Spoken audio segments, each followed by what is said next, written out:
안녕하세요. 10분에 책 한 권을 풀어주는 수학생 이학주입니다. 오늘은 몸과 영혼의 에너지 발전소 네 번째 시간이고요. 한번 풀어드리도록 할게요. 오늘 내용은요. 질문을 먼저 던져봤는데요. 내가 스스로 선택하고 열정적이고 만족스러웠던 경험은? 이라는 질문을 던져봤고요. 우선 질문에 대한 답을 하고 먼저 시작하도록 할게요.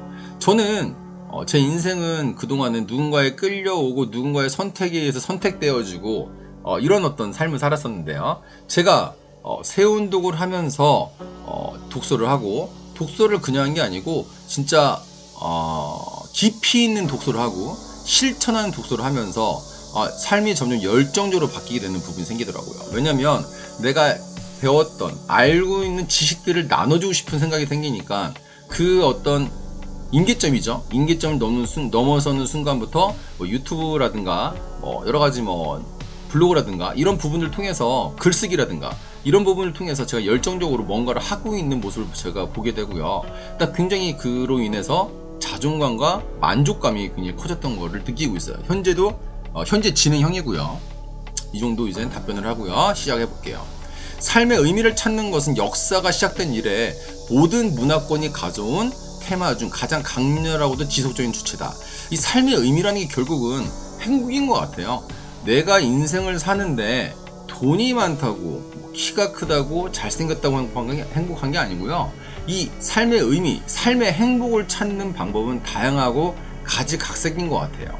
그러다 보니까 이거를 찾는 거에 대해서 모든 전 세계인들이 관심사가 모여져 있는 거죠. 당연한 규결이에요. 이거는 모든 생명체는 행복을 추구하는 존재이기 때문에 그렇습니다. 영웅의 여정을 위해서는 가장 소중한 자원인 에너지를 활성화하고 기르고 규칙적으로 재충전이 필요하다. 여기 포인트가 다 들어있는데요. 영웅의 여정, 이건 쉽게 얘기해서 성공적인 삶이라고 바꿔도 될 것 같아요. 그러니까 성공적인 삶을 살기 위해서는 가장 소중한 자원인 에너지가 있겠죠. 이 에너지가 없으면 아무 일도 할 수가 없는 거죠. 정신적, 신체적, 영적인 에너지 이런 등등 이런 에너지들이 꼭 필요한데 이 에너지가 없으면 안 되고요. 이 에너지를 어떻게 되느냐? 활성화를 시켜야 되는 거죠. 활성화가 돼야지 우리도 이제 컴퓨터 할 때도 버튼이 활성화가 돼야 눌려서 뭔가 응답이 나오는 거잖아요. 그러니까 활성화가 돼야 되는 거예요. 그런 다음에 그걸 기르고 성장시키고 그 다음 중요한 포인트죠. 제가 제일 힘들어하는 부분이고 제가 제일 하고 싶어하는 부분인데요. 규칙적으로 재충전하는 거죠. 꾸준하게. 그래야지만 이게 선순환이 되는 거죠. 강한 목적의식이 없으면 삶에서 피할 수 없는 폭풍우에 쉽게 무너진다. 그러니까 목적의식 없는 삶은 뿌리 없는 나무와 같은 거예요. 쉽게 해서 바람이 불면 넘어지는 거죠. 그냥 목적의식, 목표 이 부분은 정말 내 가슴속에 정중앙에 강한 새겨놔야 됩니다. 강하게. 목적의식은 부정적인 것에서 긍정적인 것으로, 외적인 것에서 내적인 것으로, 자기에게서 타인에게로 변화할 때 더 강력하고 지속적인 에너지원이 된다. 이 목적의식을 정할 때 중요한 팁이 되는 건데요. 그러니까 중요한 팁인데 나는 안 될 거야 라는 목적의식이 아니라 나는 할 수 있어, 나는 될 거야 라는 긍정적, 그러니까 외적인 것에서 내적인 것, 그러니까 남에게 보이기 위한 어떤 목적이 아니고요. 내 마음에서 진심으로 기뻐하고 행복해 할 수 있는 게 무엇인가를 찾아야 되는 거죠. 직업은 이런 게 남이 볼 때는 대단해 보이니까 이걸 해야지, 이게 아니고요.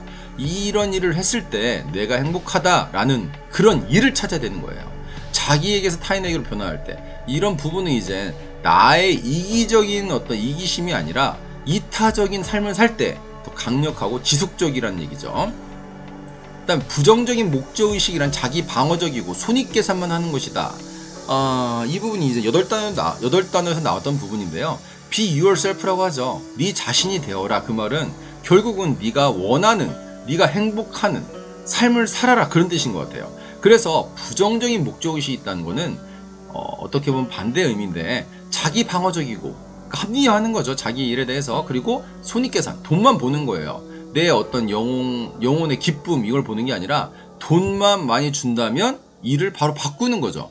일의 보람 이런 거랑 전혀 관계없는 거예요. 돈만 보는 거죠. 결국은 이거는 수명이 짧을 수밖에 없어요. 돈에 대한 만족과 행복은 유통기한이 있기 때문에 그래요. 그때도 말씀드렸지만 돈 때문에, 그러니까 돈으로 인해서 행복할 수는 없어요.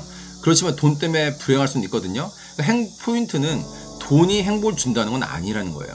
행복을 줄 수 있는 건 사람마다 너무나 다양한 이유로 행복해질 수 있다는 거 꼭 기억해 주시면 좋을 것 같아요. 자신이 중요하게 여기는 가치에 비추어 볼 때 의미 있는 어떤 행위에 몰입하고자 하는 욕망은 내면의 동기를 강화시킨다.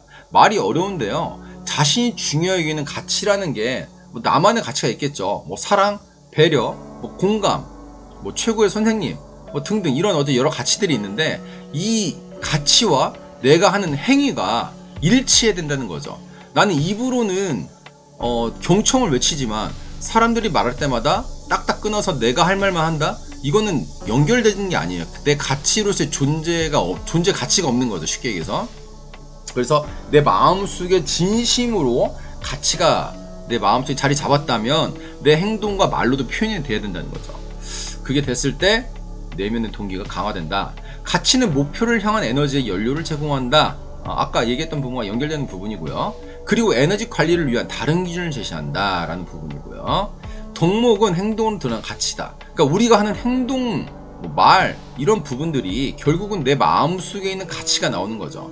아까도 얘기했지만 이 가치와 행동과 말이 일치가 돼야지만이 나의 자존감이라든가 나의 내면의 동기라든가 이런 부분들이 강화돼서 더욱더 큰 성과와 효율성을 추구할 수가 있는 거죠.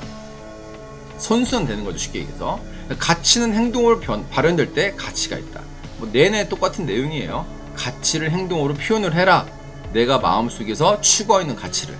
말 따로 그러니까 마음에 있는 가치 따로 행동 따로가 되면 안 된다는 거죠.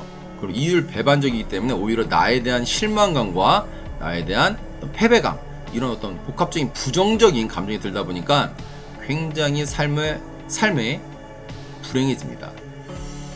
그 다음 나온 부분이요. 진실과의 대면은 에너지를 자유롭게 해준다. 목표를 정의하고 난 다음에 두 번째 단계는 더 완전하게 몰입하는 것이다. 우리가 목표를 정의하고 그 다음에 뭐가 중요하냐면은 목표를 정할 수는 있어요. 누구나. 나는 뭐 100억 부자가 될 거야. 나는 뭐 1000권을 읽을 거야. 등등 목표를 정할 수는 있지만 몰입을 해야 되는 거죠. 몰입이라는 거는 집중된 행동을 얘기하는 거예요. 실천. 쉽게 얘기해서 진실을 외면하는데도 엄청난 노력과 에너지가 소모된다.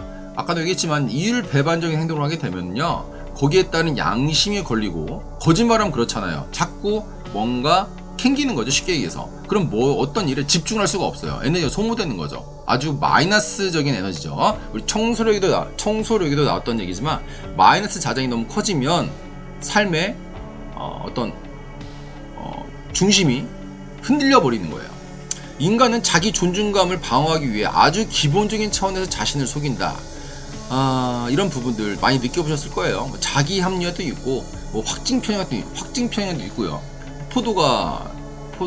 여우가 포도가 너무 시니까 맛이 없어. 결국은 자기 마음에서는 먹고 싶은데 못 먹은 거잖아요. 그런 식으로 자신을 속이게 되는 거죠. 그 자리에서 받아들이고 소화시키기에는 너무 버거운 진실도 있다라는 부분.